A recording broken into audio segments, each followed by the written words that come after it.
উত্তৰ গুৱাহাটীৰ চন্দ্ৰাত আজি মুকলি কৰা হল লাভলীনা বক্সিং একাডেমি। মুখ্যমন্ত্ৰী ডক্টৰ হিমন্ত বিশ্ব শৰ্মাই আনুষ্ঠানিকভাৱে উদ্বোধন কৰিলে একাডেমিখন।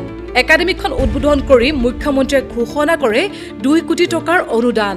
লগতে একাডেমিখনৰ মানদণ্ড উন্নত কৰাৰ হকে খেলুৱৈসকলৰ বাবে হোষ্টেল নিৰ্মাণৰ লগতে প্ৰয়োজন সাপেক্ষে আৰু অধিক ভূমি আৰু যাৱতীয় অনুদান প্ৰদানৰো আশ্বাস প্ৰদান কৰে মুখ্যমন্ত্ৰীগৰাকীয়ে। মুখ্যমন্ত্ৰীয়ে মণিপুৰৰ দৰে অসমতো ক্ৰীড়াৰ ক্ষেত্ৰত সফট স্কিলছ উন্নীত কৰাৰ গুৰুত্ব প্ৰদানৰ কথা দিয়ে। মুখ্যমন্ত্ৰী ডক্টৰ হিমন্ত বিশ্ব শৰ্মাই ৰাজ্যৰ চুকে কোণে লুকাই থকা প্ৰতিভাৱান খেলুৱৈসকলৰ বাবে পৰৱৰ্তী সময়ত অসমত 2000 খেলুৱৈ থাকিব পৰা হোষ্টেল নিৰ্মাণ কৰি থকাৰ কথা উল্লেখ কৰে।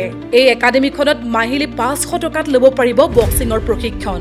এটা পৰিকল্পনা কৰিছো যাতে 2000 প্ৰতিভাৱান উদীয়মান খেলুৱৈ হোষ্টেলত থাকি খেলাৰ বাবে মনোনিৱেশ কৰিব পাৰে। তাৰ প্ৰচেষ্টা ইতিমধ্যে আৰম্ভ হৈছে। আপোনালোকক সময়ে সময়ে আমি জনাই থাকিম। মই বহুতেই বেছি ভাল লাগিছে কাৰণ মোৰ এটা সপোন আছিলে যে একাডেমি এখন ষ্টাৰ্ট কৰা, অসমৰ ল'ৰা ছোৱালীৰ কাৰণে কিবা কৰা, আৰু আজিৰ দিনটো বহুতেই বেছি মোৰ কাৰণে স্পেচিয়েল হয় কাৰণ আমাৰ মাননীয় মুখ্যমন্ত্ৰী ডাঙৰীয়াই আজি ইন'ভেশ্যন কৰিলে আৰু মোৰ কাৰণেতো একেবাৰে সপোনৰো অধীৰ আছিলে যে তেওঁ আহিব আৰু তেওঁ আহি আজি এই সপোনটো পূৰা কৰিলে মোৰ।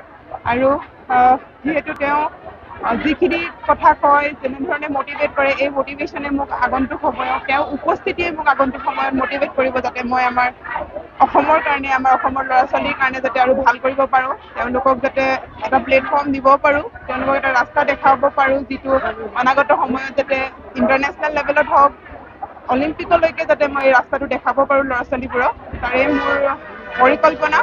আৰু যিহেতু আজি অনুষ্ঠানত আমাৰ মুখ্যমন্ত্ৰী ডাঙৰীয়াই আমাৰ একাডেমিৰ কাৰণে 2 কোটি পইচাৰ কথাও কৈছে যে তেওঁ সাহাৰ্য দিব, যিটোৰ কাৰণে হোষ্টেলৰ এটা প্ৰভিজন কৰা হ'ব। সেইটো মোৰ কাৰণে এটা বহুত ছাৰপ্ৰাইজ হয় মই এইটোক লৈ, কাৰণ ইয়াৰ পৰা বহুতো ল'ৰা ছোৱালী যিহেতু অসমৰ বিভিন্ন জেগাৰ পৰা কল আহি আছে, সুধি আছে যে ইয়াত থকাৰ ব্যৱস্থা হ'বনে নহয়, কিন্তু জেগাটো সৰু হোৱাৰ বাবে থকাৰ ব্যৱস্থা হোৱা নাছিলে। এতিয়া যদি ছাৰে যি কৈছে সাহাৰ্যৰ ফলত চাগে আমি অনাগত সময়ত হোষ্টেলৰ ব্যৱস্থা কৰিব পৰা যাব আৰু বহুতো ল'ৰা ছোৱালীক আমি ইয়াত ট্ৰেইনিং কৰাব পাৰিম। ভাবিয়ে ভাল লাগিছে, নিশ্চয় এইটো কৰিবলৈ পালে আৰু বেছি ভাল লাগিব আৰু চেষ্টা কৰিম যাতে এইটো ছাৰে যেনেধৰণে আশা কৰিছে তেনেধৰণে মই পূৰা কৰিব পাৰোঁ। অন্যান্য বাতৰিৰ বাবে চাই থাকক নিউজ ডেস্ক ৰিপৰ্ট।